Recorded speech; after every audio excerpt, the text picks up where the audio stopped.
उत्तर प्रदेश का संभल एक तिलिस्म जैसा बन गया है। मस्जिद और मंदिर का विवाद अभी थोड़ा थमा ही था कि संभल एक खोज का नया अध्याय शुरू हो गया है और देश और दुनिया की हेडलाइन बन चुका है। मान्यताओं के मुताबिक कलयुग में भगवान विष्णु का 10वां अवतार यही होना है। ईश्वर में विश्वास रखने वालों को भगवान काल्की का इंतजार है। इस बीच अब इस शहर का कोना कोना पुराने मंदिर, तीर्थ, कुएं और बावड़ी उगल रहे हैं।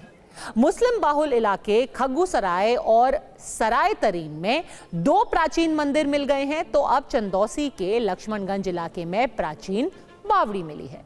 इस बावड़ी की खुदाई आज लगातार चौथे दिन भी जारी रही। बावड़ी को लेकर अलग अलग दावे किए जा रहे हैं। एक महिला दावेदार तो इस पर मालिकाना हक भी जता चुकी है, जबकि कुछ लोग इसे सम्राट पृथ्वीराज चौहान की सेना का ठिकाना बता रहे हैं। सच क्या है, पता लगाने की कोशिश जारी है। फिलहाल फोकस पूरे ढांचे को जमीन से बाहर निकालने पर है, ताकि पूरी तस्वीर साफ हो सके। चौथा दिन है और सुबह से ही लगातार कर्मचारी काम कर रहे हैं। अभी हमने जो लगातार हमारी इस पर खुदाई का काम शुरू हुआ है, इसमें करीब 35 से 40 कर्मचारी हमारे लगातार काम कर रहे हैं। शुरुआत में जेसीबी से हमारा काम हुआ था, सरफेस एरिया मिट्टी हटाई गई। अब मैनुअली, चूंकि स्ट्रक्चर को कोई नुकसान ना पहुंचे, तो मैनुअली काम लगातार कराया जा रहा है। संभल में जामा मस्जिद बनाम हरिहर मंदिर पर फसाद से प्रशासन, सरकार और शहर की काफी बदनामी हुई, लेकिन इस ऐतिहासिक नगरी का नाम आज भी दुनिया भर में छाया हुआ है। वजह है उन तीर्थों और कूपों की तलाश जिनका जिक्र हिंदू पक्ष की याचिका में था, जिनका उल्लेख ऐतिहासिक और धार्मिक किताबों में भी है। संभल की जामा मस्जिद को मंदिर बताते हुए कोर्ट में जो याचिका दायर हुई, उसमें हिंदू पक्ष ने एक नक्शा लगाया है। इस नक्शे में संभल में 68 तीर्थ और 19 कुओं का जिक्र किया गया है। ऐसे में अब उत्तर प्रदेश का राज्य पुरातत्व विभाग इन सब की तलाश में जुट गया है। बताया जा रहा है कि पिछले 4 दिन में 19 कुओं को ढूंढा जा चुका है, जबकि 68 तीर्थों को ढूंढने का काम जारी है। जो प्राचीन ढांचे मिले हैं, उनकी कार्बन डेटिंग भी की जा रही है, ताकि यह पता चल सके कि उन कुओं और मूर्तियों की उम्र क्या है, यानी कि वो कितने पुराने हैं।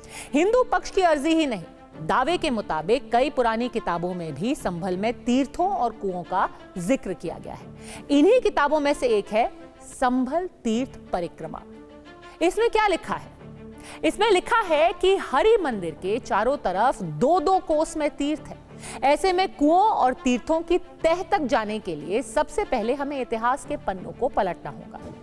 साल है 1667। इसमें ओंकार शरण कमल ने संभल तीर्थ परिक्रमा किताब लिखी। मुरादाबाद की प्रतिभा प्रेस ने इसका प्रकाशन किया। इस किताब में लिखा गया कि संभल भागीरथी गंगा और राम गंगा के बीच में स्थित है। ये तीनों योजन यानी कि 12 कोस के क्षेत्र में बसा हुआ है। यहां 68 तीर्थ और 19 कूप मौजूद हैं, जिनका जिक्र हिंदू पक्ष की याचिका में भी है। इस किताब के मुताबिक अर्क यानी कि सूर्य कुंड के उत्तर में श्री कल्की भगवान का अवतार होगा। यहां प्राचीन हरि मंदिर है। मंदिर के चारों तरफ 2-2 कोस पर संभल के सभी 68 तीर्थ हैं।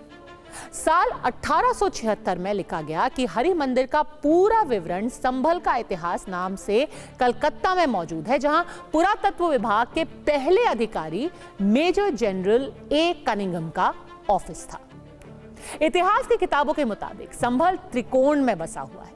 इसके तीनों कोण पर 3 शिवलिंगों की मान्यता है। दक्षिण में संभलेश्वर महादेव, पूर्व की दिशा में चंदेश्वर महादेव और पश्चिम दिशा में भुवनेश्वर महादेव का लिंग स्थित है। संभलेश्वर महादेव, जिनके बारे में कहा जाता है कि यहां पंचमुद्र महापीठ है, यहां विकटा देवी निवास करती है। देवी सिद्धि प्रदान करती है। इस तीर्थ में स्नान, पूजा और दर्शन से सारी बाधाएं खत्म हो जाती हैं। जबकि चंदेश्वर महादेव के बारे में मान्यता है कि यहां शतरुद्री मंत्र का जाप करने से मनुष्य मुक्त हो जाता है। यहीं पर तपस्या करके दक्ष राज कुबेर ने लक्ष्मी का भंडार हासिल किया था। चंद्रेश्वर को सिद्धलिंग भी कहते हैं। उनकी आराधना करने से सिद्धि की प्राप्ति होती है।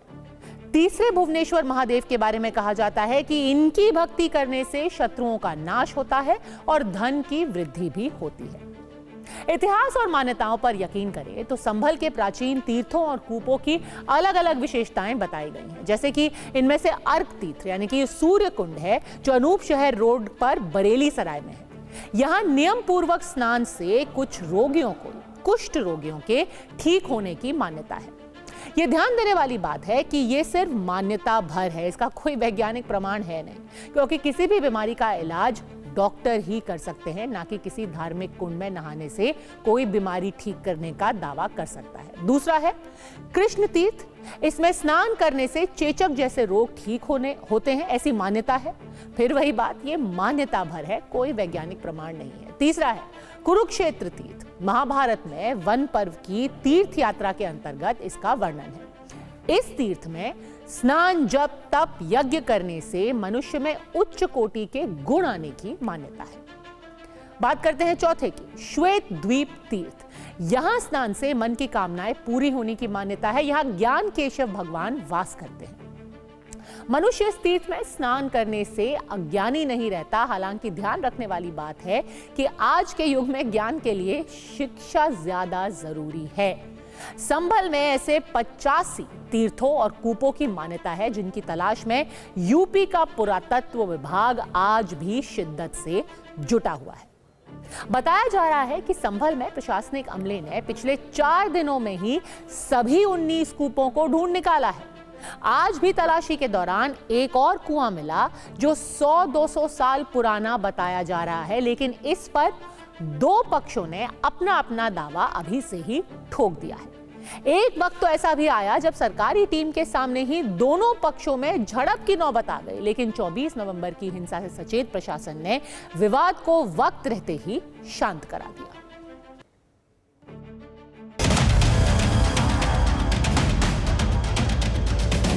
ये कुआं बहुत प्राचीन कुआं है और हमने उसका अधिकारियों को शिकायत करी थी, क्या कुआं है, प्रॉब्लम नहीं है।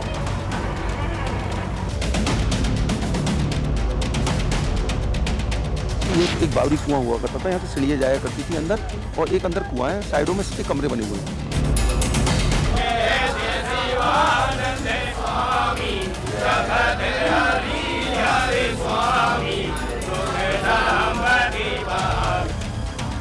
संभल में सनातन के प्रतीक चिन्हों की तलाश चल रही है, ऐसा एक पक्ष का दावा है। हालांकि प्रशासन का दावा अलग है। उसके मुताबिक यहाँ तीर्थों और कूपों की तलाश का मकसद जमीन में दफन जल स्रोतों को दोबारा जिंदा करना है, लेकिन विपक्षी दलों को इस पर यकीन नहीं है। ऐसे में ये कुएं मजहबी हैं या फिर बढ़ते जल संकट पर अंकुश पाने की मजबूरी, मालूम नहीं। फिलहाल आप संभल के लाडम सराय इलाके से आई सबसे नई तस्वीर देखिए। जिस कुएं की खुदाई चल रही है उसके बहुत पुराने होने का दावा है। कोई इसके 100 साल पुराने होने का दावा कर रहा है तो कोई 200 साल। पुराना जितना भी हो, पानी निकलेगा तो प्यास हर किसी की बुझेगी, लेकिन फिलहाल इस पर दावेदारी जताने का जोर है।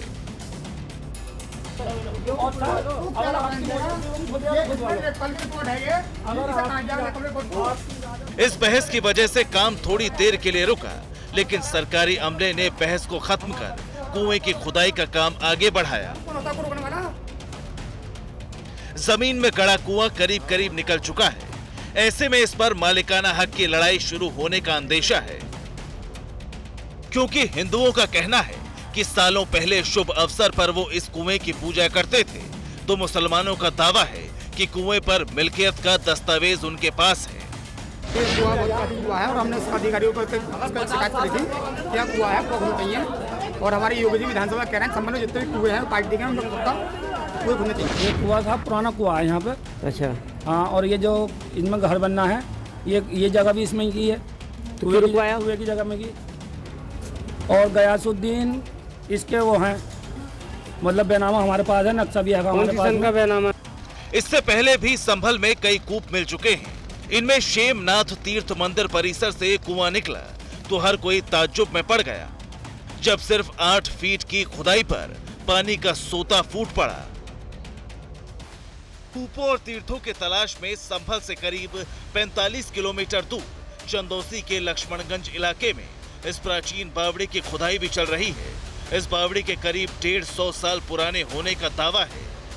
बावड़ी का एरिया करीब 400 वर्ग मीटर है। इस समय इसका सिर्फ 210 मीटर खुला है, जबकि बाकी पर कब्जा है।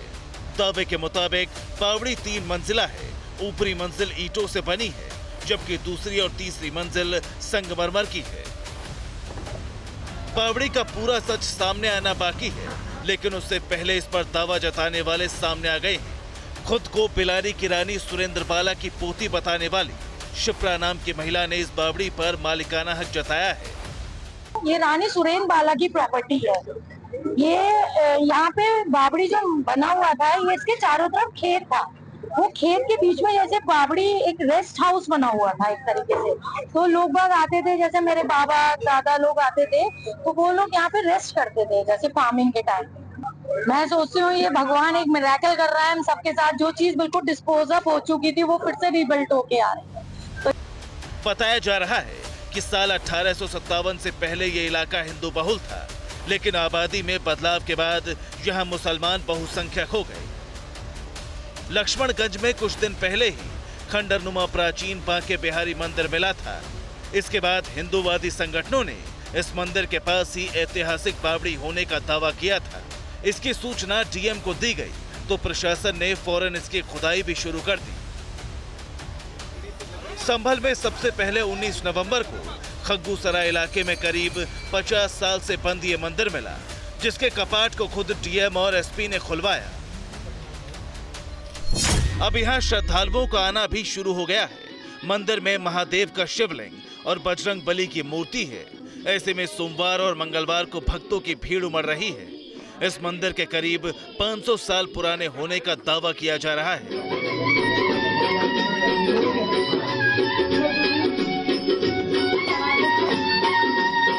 पूरे संभल में जगह जगह अतिक्रमण भी है।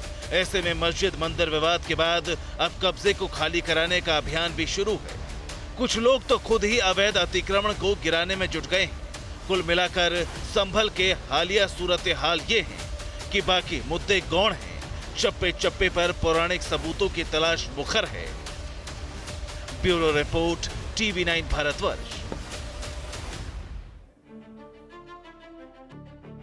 संभल में खोज अब जारी है। अब तक कुछ मंदिर, तीर्थ और कूप मिल भी चुके हैं। कुछ और के मिलने का इंतजार है। जबकि मस्जिद मंदिर वाला विवाद देश की सबसे बड़ी अदालत में है, जिसने निचली अदालत को जामा मस्जिद बनाम हरिहर मंदिर विवाद पर सुनवाई करने से रोक रखा है। ऐसे में वहां तो सर्वे नहीं हो रहा है, लेकिन शहर के कोने कोने में तलाशी जरूर चल रही है। लिहाजा विवाद बढ़ने और अदालतों पर बोझ बढ़ने की भी आशंका है। आरएसएस प्रमुख की चेतावनी अपनी जगह है। फिलहाल संभल में इतिहास और अधिकार के मुद्दे हावी हैं, जो महत्वपूर्ण भी हैं, लेकिन उससे कहीं महत्वपूर्ण संभल और देश का वर्तमान और भविष्य है।